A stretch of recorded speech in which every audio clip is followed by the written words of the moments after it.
la suite du dernier message intitulé des paraboles pleines de sens, on va voir aujourd'hui le deuxième passage qui précède la parabole de Luc que je viens de vous lire dans Luc chapitre 5, versets 36 à 39. Et on va se retrouver cette fois-ci dans la maison de Lévi. On s'était ensemble la dernière fois retrouvés dans la maison où Jésus était en train d'enseigner. Il y avait les scribes, il y avait les pharisiens, et on va descendre un paralytique du toit, c'est juste pour vous recentrer. Là, on se retrouve toujours à la suite, mais dans la maison de Lévi. Donc il y a deux endroits différents. Et on fait la lecture ensemble.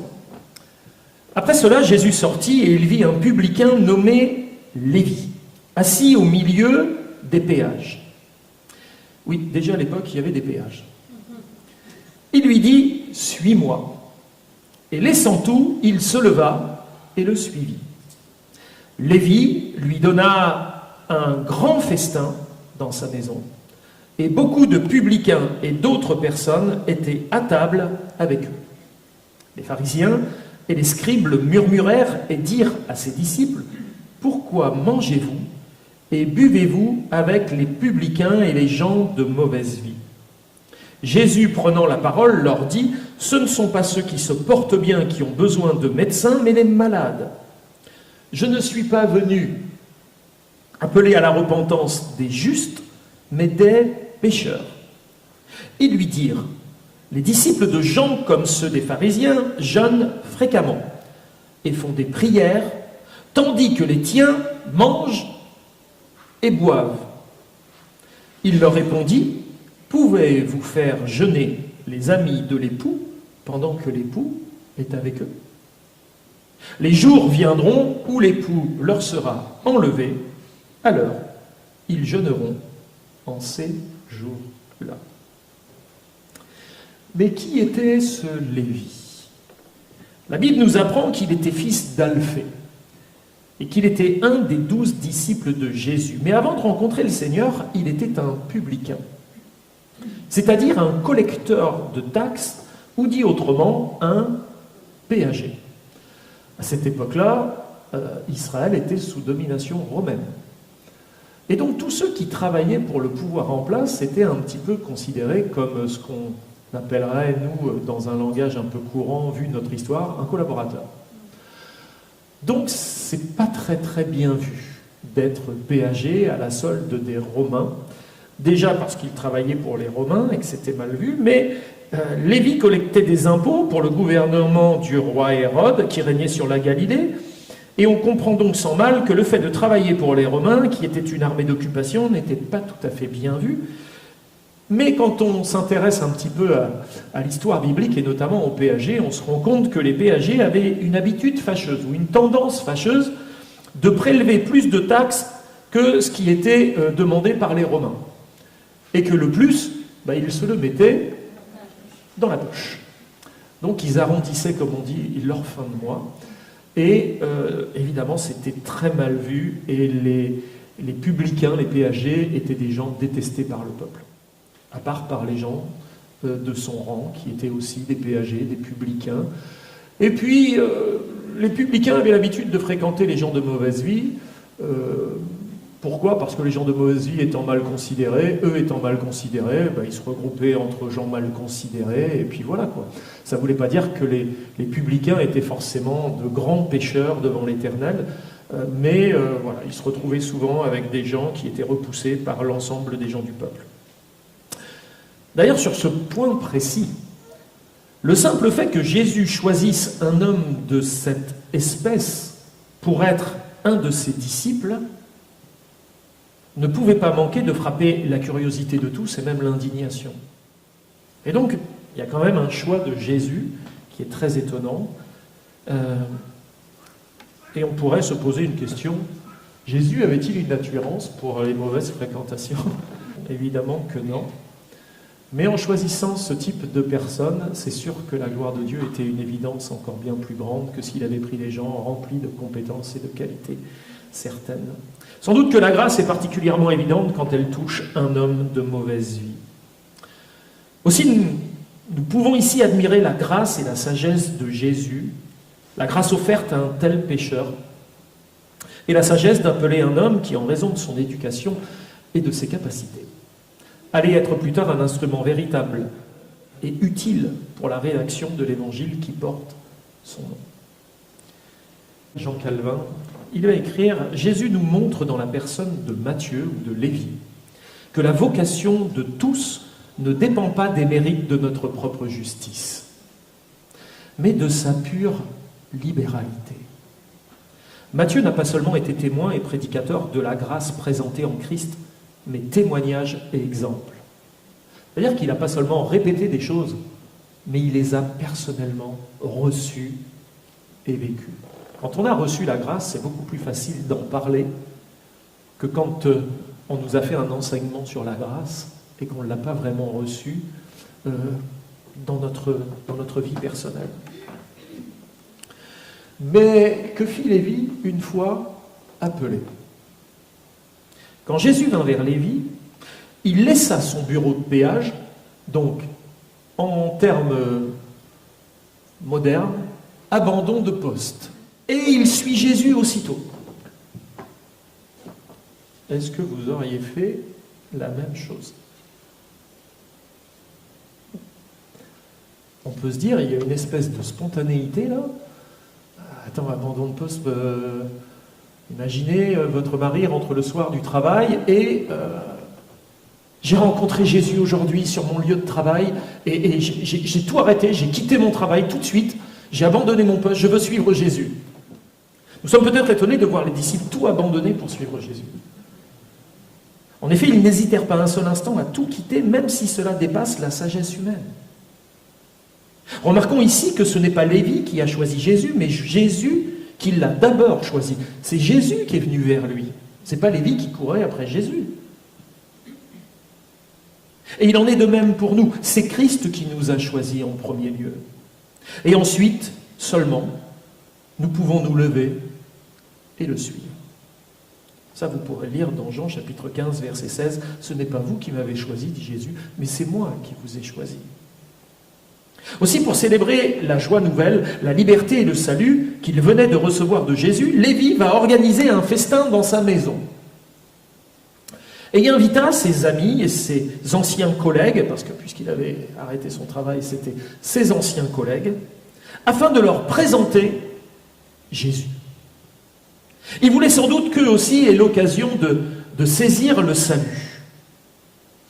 Et la question que je pose, c'est, n'est-il pas normal que les bénédictions de Christ que nous avons reçues soient partagées et non conservées égoïstement?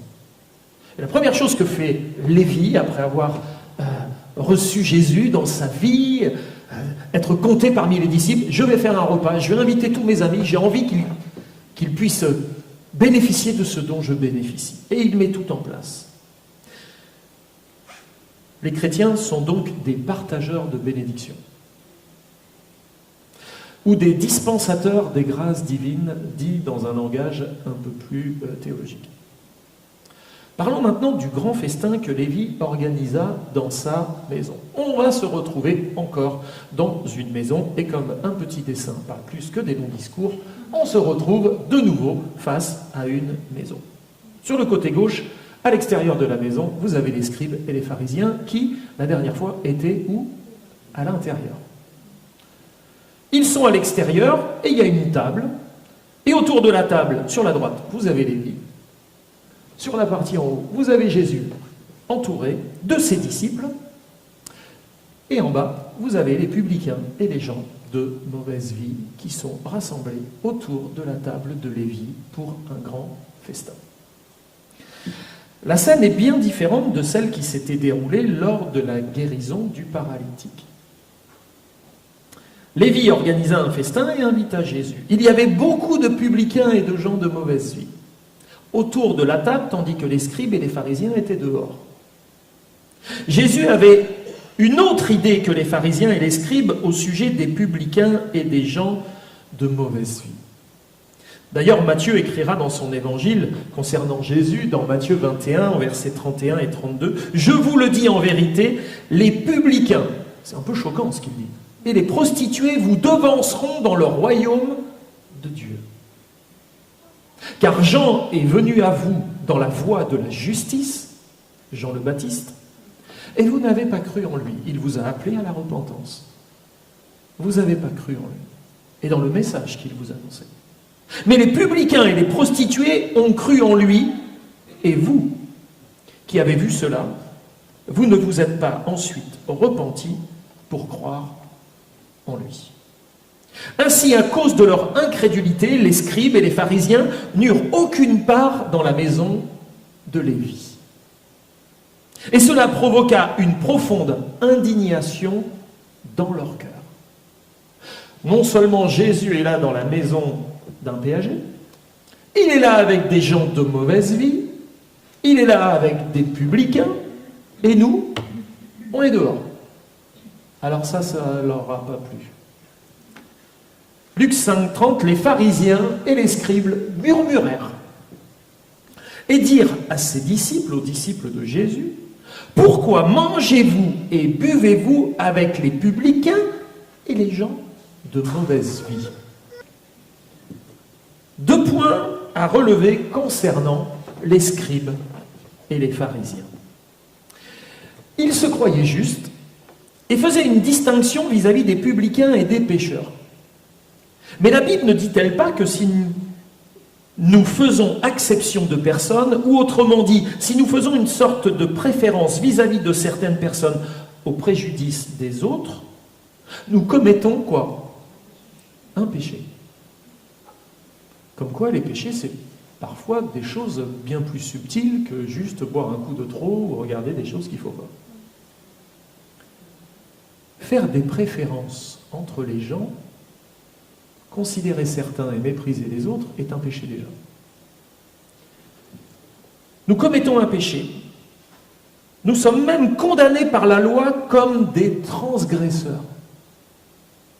Jacques, chapitre 2, verset 9, nous dit « Mais si vous faites exception de personnes, vous commettez un péché, vous êtes condamnés par la loi comme des transgresseurs. » Deuxième point concernant les scribes et les pharisiens, ils demandèrent aux disciples de Jésus pourquoi ils mangeaient et buvaient avec les publicains et les gens de mauvaise vie.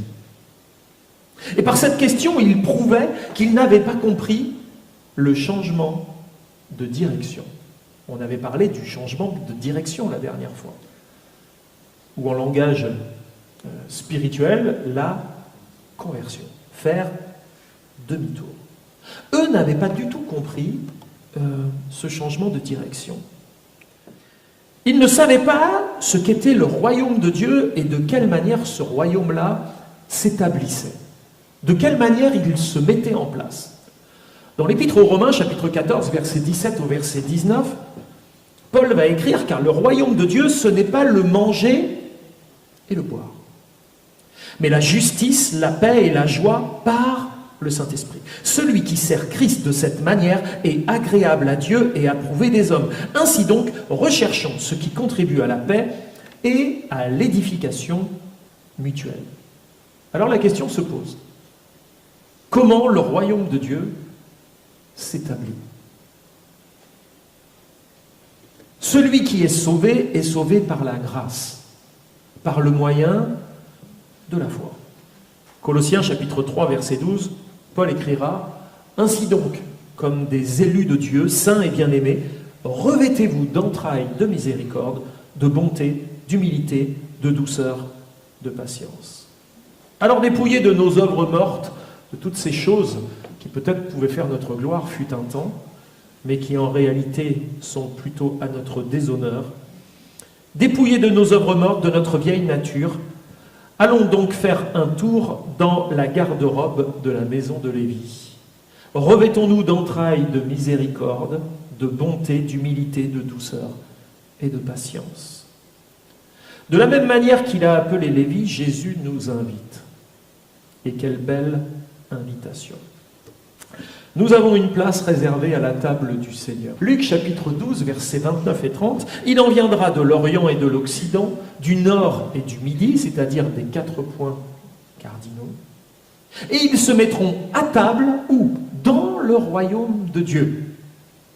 Et voici, il y en a des derniers qui seront les premiers, et des premiers qui seront les derniers. Alors, on continue. Ils viendront du nord, de l'Occident, de l'Orient, du Sud, pour venir participer à ce festin. Voilà l'image du royaume de Dieu. Jésus les invite. Venez à ma table, entrez dans mon royaume. Il n'y a pas une porte ouverte, il y a 4 portes ouvertes là. Dans toutes les directions que vous veniez, peu importe qui vous êtes invités à ma table. Mais comment cela est-il possible? Comment est-il possible de se retrouver dans la maison de Lévi, à la table du royaume, là où est assis le roi des rois, c'est-à-dire Jésus? C'est simple. Comment faire? Par la prédication de la croix.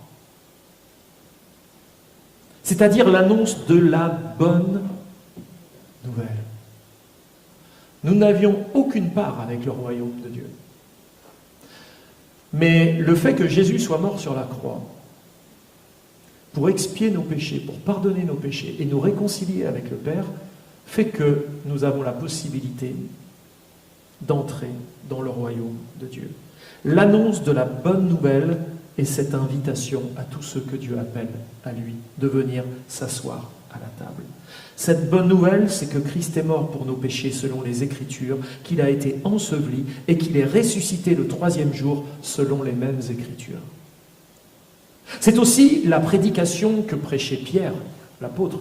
Dans Acte 2, chapitre 2, versets 38 et 39, Pierre leur dit « Repentez-vous et que chacun de vous soit baptisé au nom de Jésus-Christ pour le pardon de vos péchés, et vous recevrez le don du Saint-Esprit, car la promesse est pour vous, pour vos enfants, et pour tous ceux qui sont au loin en aussi grand nombre que le Seigneur Dieu les appellera. » Est-ce que tu entends aujourd'hui, dans ta vie, dans ton cœur, l'appel de Jésus? Appel à la repentance, appel à l'engagement au baptême. Tout cela pour le pardon des péchés, pour recevoir le don de l'Esprit. Promesse non seulement pour toi, mais pour tous ceux que Dieu appellera en si grand nombre qu'il le souhaite. Les scribes et les pharisiens présents critiquèrent alors Jésus d'avoir mangé avec des pécheurs tels que les péagers. Ils cherchaient, ces scribes et ces pharisiens, évidemment, des raisons de pouvoir accuser Jésus et de s'opposer à lui, en trouvant à redire sur les relations qu'il entretenait avec des gens aussi méprisables que les péagers. Puisqu'ils n'arrivaient pas à trouver des choses à redire directement sur lui, ils vont chercher au sein de ses relations. Oui, mais il fréquente des gens qui ne sont pas fréquentables. Donc, s'il fréquente des gens pas fréquentables, c'est peut-être que lui-même n'est pas fréquentable. Comme quoi, on peut voir combien les hommes sont prompts à mal juger une bonne initiative. Parce que ce que Jésus faisait, il n'y avait rien de mauvais en soi. Et Jésus leur répondit à ces scribes et à ces pharisiens, « Je ne suis pas venu appeler à la repentance des justes, mais des pécheurs. » Les justes sont ici ceux qui, comme les pharisiens, s'estimaient justes. Pas qu'ils l'étaient, mais qui croyaient l'être. Nous le savons, personne n'est véritablement juste. Dans Romains chapitre 3, versets 10 et 12, il est dit « Il n'y a point de juste, pas même un seul. Nul n'est intelligent. Nul ne cherche Dieu. Tous sont égarés. Tous sont pervertis. Il n'en est aucun qui fasse le bien, pas même un seul. » Dans leur esprit, les scribes et les pharisiens n'avaient pas besoin d'un sauveur. Ils se pensaient être justes. Ceux que Jésus appelle ont besoin de médecins. Et Jésus n'est pas seulement un médecin du corps, mais il est aussi un médecin de l'âme humaine qui est atteinte de la plus grave des maladies, le péché. Et en dehors de Jésus, il n'existe aucun médecin capable de guérir ce mal. Les pharisiens s'imaginaient pouvoir plaire à Dieu en lui offrant les sacrifices appropriés, en obéissant à la loi juive. Mais Jésus dissipa leurs illusions en leur déclarant que c'est à la miséricorde que Dieu prend plaisir et pas dans la multitude des sacrifices et des actions humaines. Et Jésus reprendra d'ailleurs la parole du prophète Osée au chapitre 6, verset 6. Osée dira, et de la part de Dieu, puisqu'il est un prophète, « Car je prends plaisir à l'amour bien plus qu'au sacrifice, à la connaissance de Dieu bien plus qu'aux holocaustes. » Ce n'est pas dans les actions religieuses que Dieu prend plaisir en soi, mais dans la disposition de cœur de l'individu. Ainsi, au lieu d'éviter les pécheurs et de les condamner comme le faisaient les pharisiens, Jésus allait à leur rencontre. Il les appelait, leur pardonnant leurs péchés et leur témoignait de l'amour. Et c'est alors que la question du jeûne arriva. Ils lui ont reproché « Tu fréquentes des gens de mauvaise vie, là. Donc peut-être que tu es quelqu'un de mauvaise vie comme eux. » Et puis ça n'a pas l'air de prendre, puisque Jésus leur a dit « Mais attendez, moi je suis un médecin, je ne vais pas voir les gens bien portants, les justes comme vous, moi je m'occupe des gens malades, c'est-à-dire des pécheurs, de ceux qui ont vraiment un besoin. Vous êtes juste, en tout cas vous pensez juste. Ok, vous n'avez pas besoin de moi, je ne vous invite pas, moi je vais inviter ceux qui ont besoin. » Ils ne trouvent pas à l'accuser par ses fréquentations, ils vont en arriver sur un autre point. D'après leur loi, les Juifs devaient jeûner combien de fois par an? Est-ce que vous le savez? Combien les Juifs devaient jeûner d'après la loi dans une année? Vous ne savez pas? Ils devaient jeûner une fois par an, lors du jour de la grande expiation. Ça, vous pouvez le trouver dans Lévitique, chapitre 23, versets 27 à 29. Mais les pharisiens observaient, eux, beaucoup plus d'autres journées de jeûne, et leur but, c'était d'apparaître aux yeux du peuple, aux yeux des gens, comme étant des gens pieux. Parce qu'ils jeûnaient. Et quand ils jeûnaient, tout le monde le voyait. Ils prenaient un regard triste.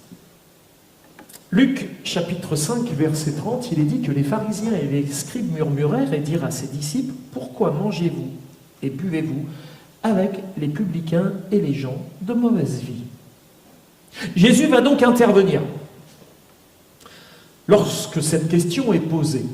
« Pourquoi mes disciples devraient-ils jeûner tant que je suis avec eux ?» Tant que je suis avec eux, c'est un jour de fête. Comme lors d'un mariage. Qui va se dire « Je marie mon fils aujourd'hui » ou « Ma fille, j'ai décidé de jeûner ». Mais papa, maman, c'est pas un jour de jeûne, c'est un jour où on va festoyer. On a acheté toutes les victuailles et toi tu dis que tu vas jeûner. Mais non, c'est un jour de joie, c'est pas un jour de jeûne. Pourquoi les disciples devraient-ils jeûner? Tant que je suis avec eux, c'est un jour de fête, comme lors d'un mariage. Personne ne jeûne tant que l'époux est là. Au contraire, c'est l'occasion de manger et de se réjouir. Venez, réjouissez-vous. Venez à ma table, mangez avec moi. En ajoutant qu'un jour viendrait où l'époux serait enlevé. Et Jésus indiquait qu'il serait mis à mort au travers de ce qu'il dit là, et qu'alors il serait temps pour ses disciples de se lamenter et de jeûner. En agissant ainsi, les scribes et les pharisiens cherchaient évidemment à s'opposer, ou plutôt à opposer les disciples à Jésus. Et c'était bien réfléchi. En leur faisant réaliser que Jésus les entraînait dans la voie de la débauche. En voulant obliger les disciples à observer les traditions juives, et surtout celles des pharisiens, ils se montraient peu sages et se disqualifiaient en réalité, ces pharisiens. Jésus compara leur manque de sagesse à celle d'une personne qui tenterait de coudre une pièce d'étoffe sur un vieil habit. Le tissu neuf rétrécirait et déchirerait davantage encore le vêtement rapiécé, et les dégâts seraient donc encore plus grands. Nous devons comprendre que la vie nouvelle du chrétien ne s'accommode pas facilement des vieilles traditions du monde. Et j'oserais même rajouter, et de toutes les traditions religieuses. De même, il ne conviendrait pas de verser du vin nouveau dans de vieilles outres, ou des outres qui ont durci. Parce que le vin nouveau, en fermentant, va déclencher une pression à l'intérieur de l'outre qui va finir par se rompre, laissant échapper tout le contenu qui était à l'intérieur. Et la perte serait donc considérable. Aussi, le vin nouveau doit se mettre dans des outres neuves qui sont beaucoup plus élastiques, pouvant se dilater sans exploser. Jésus n'a pas fait entrer le vin nouveau de la bonne nouvelle dans des vieilles outres comme nous. Il nous a fait devenir des outres neuves en nous faisant naître de nouveau. Une nouvelle vie spirituelle exige un nouveau comportement. Maintenant, pour ce qui concerne la question du jeûne, Jésus n'enseigna pas que nous ne devrions jamais jeûner. Certains ont même dit, non mais l'histoire, l'époux va être enlevé, et en ce jour-là, ils jeûneront. Donc en fait, ils ont jeûné 3 jours. Donc c'était à l'époque de Jésus, les disciples ont jeûné 3 jours, parce qu'après Jésus est ressuscité, il est revenu, donc ils se sont affligés et pendant 3 jours, et puis voilà, donc il n'y a plus besoin de jeûner en tant que chrétien. Ouais, mais il y a plein de textes dans la Bible où on voit les chrétiens jeûner. Maintenant, pour ce qui concerne la question du jeûne, Jésus n'enseigna pas que nous ne devrions jamais jeûner. Matthieu chapitre 6, versets 16 à 18. Lorsque vous jeûnez, ne prenez pas un air triste, dit Jésus, comme les hypocrites qui se rendent le visage tout défait, il parlait évidemment des pharisiens, pour montrer aux hommes qu'ils jeûnent. Je vous le dis en vérité, ils reçoivent leur récompense. Mais quand tu jeûnes, parfume ta tête, lave ton visage, afin de ne pas montrer aux hommes que tu jeûnes, mais à ton Père qui est là dans le lieu secret, et ton Père qui voit dans le secret te le rendra. Et on voit même cette pratique du jeûne s'exercer dans l'Église naissante. Actes chapitre 13, verset 2, pendant qu'ils servaient le Seigneur dans leur ministère et qu'ils jeûnaient, le Saint-Esprit dit « Mettez-moi à part Barnabas et Saul pour l'œuvre à laquelle je les ai appelés. » Et là, on les voit tous en train de jeûner pour recevoir une direction particulière de Dieu. Il est bon de jeûner. Et Jésus lui-même, avant de commencer son ministère, ou en commençant son ministère, qu'est-ce qu'il a fait ? Il a jeûné. Les chrétiens jeûnent non pour obéir à des lois ou pour paraître plus spirituels, parce que ça, ce ne serait pas le véritable jeûne, mais parce que le jeûne leur permet de mieux servir Dieu et de mieux discerner la volonté de Dieu. Et John Piper a écrit une des significations du jeûne chrétien est que nous exprimons notre faim de voir le Seigneur. Tiens, le jeûne est un moyen d'exprimer notre faim de voir le Seigneur et de le voir revenir et de prendre sa royauté dans ce monde. Ce qui rend le jeûne chrétien unique, un vin nouveau qui ne peut pas tenir dans des outres à vin, des vieilles outres, c'est que Christ est déjà venu. L'époux, le roi, est déjà venu ici. Nous l'avons vu et nous l'avons connu. Nous l'aimons parce que nous avons goûté à sa présence. Nous avons goûté la présence de la royauté de Jésus. Il poursuit. Ainsi, le jeûne chrétien n'est pas seulement l'espoir et le désir, la faim et la douleur de quelque chose futur. Il est basé sur un déjà et pas seulement sur un pas encore. Le roi est venu, il est mort pour nos péchés, il est ressuscité des morts, il est monté au ciel. Nous avons déjà dans notre cœur l'acompte de sa présence et de son esprit, mais nous désirons ardemment et nous avons faim de la consommation du jour de son retour, de sa venue et de son règne. Et il poursuit, dernière citation. Ainsi, le jeûne chrétien est unique parmi tous les types de jeûne au monde. Il est unique en ce qu'il exprime plus qu'un désir ardent pour Christ ou une faim de sa présence. C'est une faim qui s'enracine et qui a pour fondement une réalité déjà présente et éprouvée de Christ dans l'histoire et dans nos cœurs. Alors je vous le dis, il n'y a aucune espèce d'obligation à jeûner. C'est dans son cœur qu'on doit déjà le ressentir. Alors quelle joie de célébrer le repas de la Nouvelle Alliance, n'est-ce pas ? Une joie. Ce repas mémoriel en souvenir de la mort expiatoire de Jésus pour la justification de nos vies. Mais en attendant le retour du ressuscité et de l'époux bien-aimé, nous avons aussi cette possibilité de jeûner, puisque Jésus l'a dit. En attendant que je revienne, mes disciples jeûneront. Et de manifester ainsi la faim qui nous anime si profondément.